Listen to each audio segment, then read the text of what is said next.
संजय, कानपुर के लोग कैसे भारत माता के इस वीर सपूत को, इस जांबाज को याद कर रहे हैं? बिल्कुल, भारत माता की सपूत को भारत माता की जय वंदे मातरम के नारे लगाकर याद किया जा रहा है। चारों ओर जो भावपुर गांव है वहां तिरंगे झंडे लगाए गए।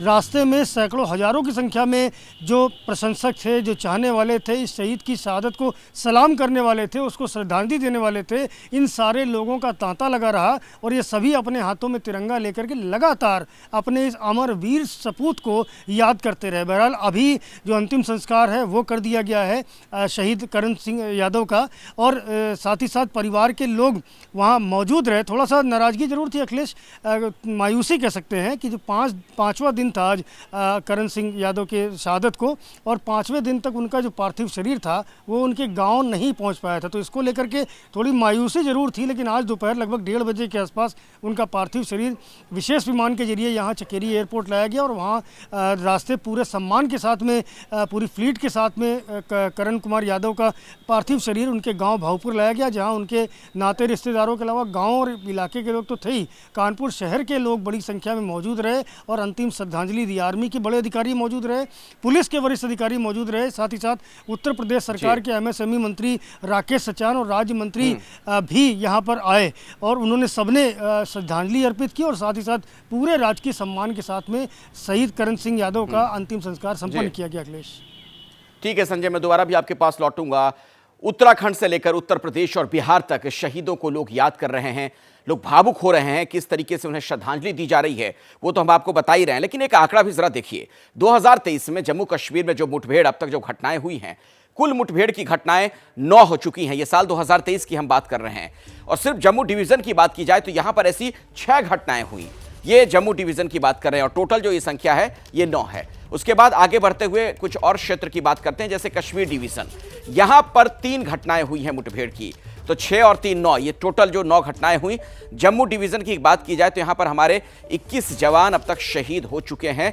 कश्मीर डिवीजन में 7 जवान शहीद हुए। यानी आप समझ सकते हैं कि ये जो आतंक के खिलाफ लड़ाई चल रही है उसमें बड़ा नुकसान हमारा भी होता है। आप देखिए किस तरीके से जो तमाम जो जवान हैं हमारे वो शहीद होते हैं। इनकी संख्या आप देख रहे हैं 21, 7।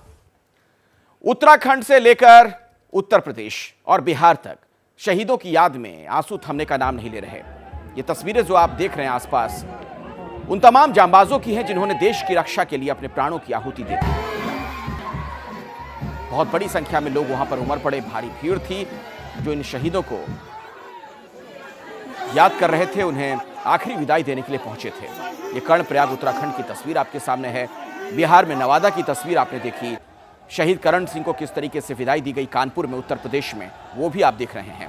इसके अलावा शहीद गौतम सिंह को भी उनके इलाके के लोग याद कर रहे हैं। और अभी की एक बड़ी खबर मैं आपको बता दूं, जम्मू कश्मीर में आतंकियों का सफाया होगा। एक बार फिर से यह दावा किया गया है। राजौरी पहुंचे हैं सेना प्रमुख मनोज पांडे, आतंकी हमले की समीक्षा करने पहुंचे आर्मी चीफ। 27 दिसंबर को राजौरी जाएंगे राजनाथ सिंह, जवानों से मिलेंगे रक्षा मंत्री।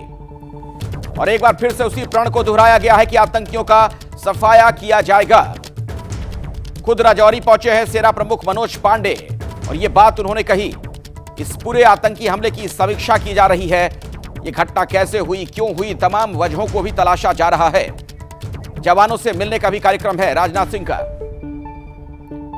हमारे साथ संजय त्रिपाठी, हमारे सहयोगी लगातार जुड़े हुए हैं। संजय, सरकार की तरफ से बार बार यह बात कही जा रही है कि आतंकियों का सफाया किया जाएगा, आर्मी चीफ भी कह रहे हैं, और ऐसा लगता है कि शायद यही एक बड़ी वजह है कि जो दहशतगर्द हैं वो बौखलाए हुए हैं और ऐसी घटनाओं को बार बार अंजाम देते हैं उसी बौखलाहट में। निश्चित रूप से जो ये घटना हुई है बहुत ही, जिसकी जितनी निंदा की जाए उतनी कम है, और जिस तरह सरकार ने दावा किया है वो आतंकियों का सफाया करेगी, परिवार के लोगों की भी ये मांग है।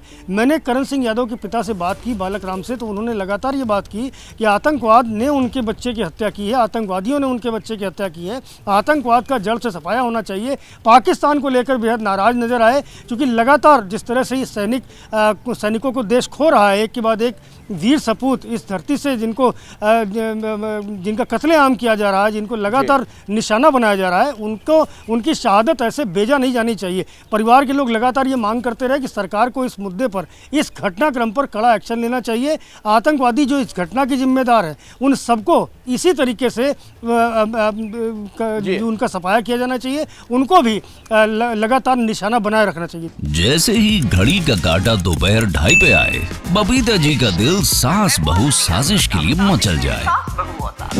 और ये है इनकी बहू, पूरे दिन ऑफिस की टेंशन हो जाए गॉन जब ये करें अपना फेवरेट शो फ्री टाइम पे ऑन। इनकी तरह आप भी देखें अपना फेवरेट शो अपने टाइम पर और डाउनलोड कीजिए एबीपी लाइव ऐप अपने स्मार्ट टीवी पर।